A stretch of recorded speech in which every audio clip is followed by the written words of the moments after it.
Comedy या vulgarity, Hindustan को अब फैसला करना होगा। क्या आपको लगता है कि आज की कॉमेडी पहले जैसी नहीं रही? या क्या आपको लगता है कि मजाक के नाम पर अब हर सीमा पार की जा रही है?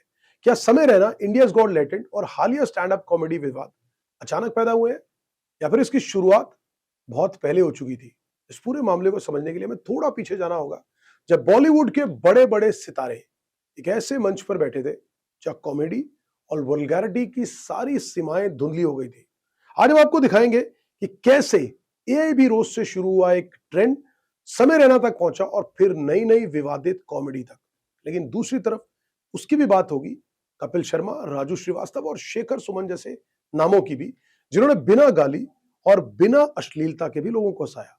तो सवाल यह है कि भारत अब किस तरह की कॉमेडी चाहता है। पहले आपको लेकर चलते हैं सीधा साल 2014।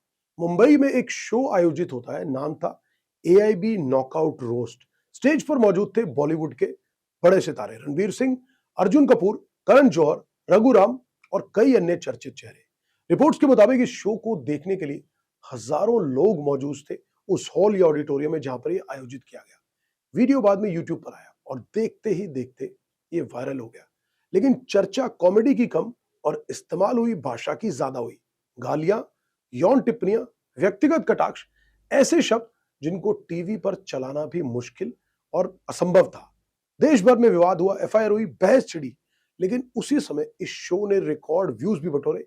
यहीं से एक बड़ा सवाल पैदा हुआ, क्या दर्शक ऐसी ही कॉमेडी देखना चाहते हैं?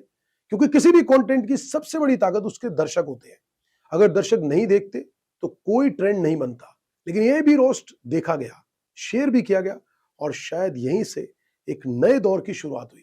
क्योंकि जब देश के सबसे बड़े फिल्मों के सितारे किसी चीज को सामान्य बना देते हैं तो उसका असर समाज पर भी दिखाई देने जाता है और फिर एक टर्मिनोलॉजी सुनाई देने लगती है, this is new normal. Stand up comedy का नया दौर, समय रहना, समय बदला, यूट्यूब का दौर आया। स्टैंड अप कॉमेडी मुख्य धारा में आ गई और इसी दौरान एक शो और नाम तेजी से उभरा, समय रहना। उनकी कॉमेडी टाइमिंग की तारीफ हुई, युवा दर्शकों का बड़ा वर्ग उनसे जुड़ा। लेकिन फिर आया उनका शो इंडियाज गॉट लेटेंट, एक ऐसा शो जिसने लोकप्रियता के रिकॉर्ड बनाए। लेकिन विवाद भी उतने ही बड़े पैदा हुए। उन एपिसोड्स को लेकर कई आपत्तियां उठी, भाषा पर सवाल हुए, जोक्स पर सवाल हुए और अभद्रता के आरोप लगे। विवाद इतना बड़ा कि कई जगह शिकायतें दर्ज हुई, एफआईआर तक हुई और कई महीनों तक यह मामला राष्ट्रीय बहस का हिस्सा बना रहा। शो को बंद करना पड़ा और सोशल मीडिया दो हिस्सों में बंट गया। एक पक्ष बोला कि यह अभिव्यक्ति की स्वतंत्रता है, तो दूसरे पक्ष ने कहा कि स्वतंत्रता और अश्लीलता में फर्क होता है। हाल ही में समय रैना ने फिर से स्टेज पर वापसी की, बैंगलोर के अंदर शो किया। शो सुपरहिट गया, यूट्यूब के ऊपर मोर देन शायद 60 मिलियन से ज्यादा के व्यूज थे। अब खबरें है कि इंडियाज गॉट लेटेंट फिर से वापसी की तैयारी में और उसके शूट चल रहे हैं। लेकिन सबसे बड़ा सवाल वही है, क्या कंटेंट बदलेगा या फिर वही फॉर्मूला दोबारा चलेगा? समय बताएगा कि शो लोग कितना देखते हैं, पसंद करते हैं, नहीं करते। अब नई कंट्रोवर्सी की बात करें जो पिछले कुछ दिनों से सोशल मीडिया पर चल रही है। क्या सीमा अब और आगे बढ़ गई है? जो अभी हाल ही में विवाद हुआ इन दिनों सोशल मीडिया पर, एक वायरल क्लिप आप लोगों ने जरूर देखी होगी, 370 रुपए की चिकन बिरयानी वाला जोक्स। और उसी शो में एक और विवाद, एक महिला के कमेंट को लेकर, शायद उन्होंने बाद में माफी मांगी। लेकिन ये हास्य नहीं, सिर्फ सनसनी है। अब उस महिला के बात पर भी चर्चा हुई जहां मृत शरीरों और संवेदनशील विषयों को लेकर कुछ टिप्पणियां की गई। तो समर्थकों ने कहा कि कॉमेडी में कोई सीमा नहीं होनी चाहिए, तो आलोचकों ने कहा हर समाज की कुछ नैतिक सीमाएं होती हैं। अब यहीं से फिर से बहस शुरू हुई कि क्या सिर्फ चौंका देना ही कॉमेडी है, इस तरह का ह्यूमर परोसना कि एकदम से लोग उससे चौकन्ने हो जाए, या कॉमेडी का उद्देश्य सिर्फ हंसाना ही होना चाहिए?